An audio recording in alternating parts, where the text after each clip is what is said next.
Hey everybody, welcome to today's edition of Cowboys Chats from the Car. I'm your host, Ben Grimaldi. What is going on, Cowboys Nation? Let's start with a few things. Let's start with the injury report. No Zach Martin with an elbow injury, and no Lyle Collins, who had back injury among his other ailments he's had this year. They weren't seen in the part of practice that was observed by the media. So we got some backup guards and tackles in there for the Cowboys. We already know Connor Williams is not going to play. So let's hope the Cowboys can get in a little bit better shape leading up to the Detroit Lions game. Speaking of which, the Lions got Matthew Stafford back at practice today. So there's a little bit of ways to go. So if you thought the Cowboys were going to get a backup quarterback in Detroit, maybe not. Stafford practicing. We'll find out a little bit more as the week goes on. Also, we're talking about the Vikings game still. We should be past it now, seeing as it's Wednesday. We should be on to the Lions, but we're still talking about the Vikings game. And a few things stuck out to me reading articles today. One was from Bob Sturm, and he talked about the defensive effort from the Cowboys against the Vikings. And one thing really struck a chord is Jaylon Smith, your inspirational leader, your leader for the Cowboys on defense.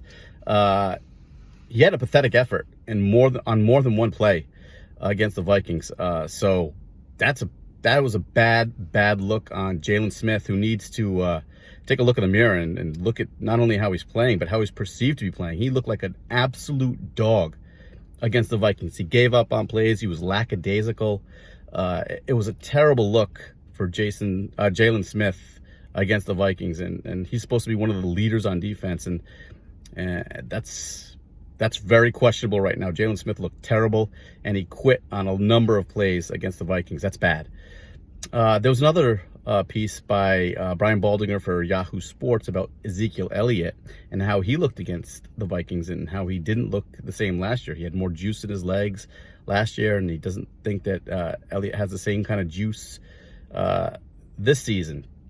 And it's kind of strange because the last few weeks against the Giants and the Eagles, Ezekiel Elliott looked like a man running possessed, and he'd finally rounded into form. But by watching the video and showing the breakdown of Elliott versus the Vikings, and Baldy was absolutely right. It looked like there wasn't a ton of juice left for Ezekiel Elliott on Sunday night. Maybe that has to do with playing on a Monday. But, yeah, he looked very different from the few weeks prior. So Ezekiel Elliott didn't look like the same guy as he looked like last few weeks of the season. So that's just something to monitor. Who knows what's going on. But hopefully Ezekiel Elliott can get back to that get back to that energy and that pep in his step against the Lions and moving forward. And finally, it's still a big deal, apparently, about this Jason Garrett, punt, Tavon Austin, and Keith O'Quinn special teams coach thing. And it was brought up again today in the press conference with Jason Garrett, and Jane Slater asked him the question because apparently it wasn't clear enough. And Garrett took ownership, saying, hey, it's my responsibility to communicate to all my coaches and to my players what the story is. And if we rewind it to earlier in the week, he said he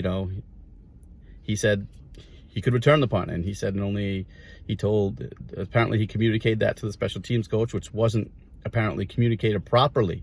So there was mistakes by everybody. The communication wasn't crystal clear, and we know that because Garrett said it. Tavon Austin said it, and apparently he was upset that Garrett didn't clear it up, his comments. And today, Garrett did just that. He cleared the air. He said it's his fault. He's responsible for the team. He needs to make it clear to the special teams coach and to Tavon Austin. And there are a number of you on social media who called Garrett a coward for not owning it earlier in the week, when the truth is he did own it. He just didn't put it clearly. And today he put to bed all that. He took complete ownership of it. And for anybody on social media and your Twitter fingers calling Jason Garrett a coward, you need to take a look in the mirror at yourself, because that is the most ridiculous thing I have ever heard. You may not like Jason Garrett as the head coach of the Dallas Cowboys, but the last thing he is a coward.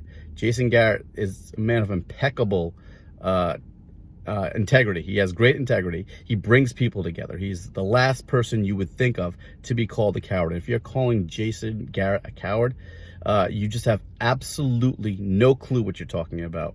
And you need to step away from Twitter for a little while. Step away from the keyboard, because the only people who are cowards, who are are the people who are calling Jason Garrett a coward, and not to his face.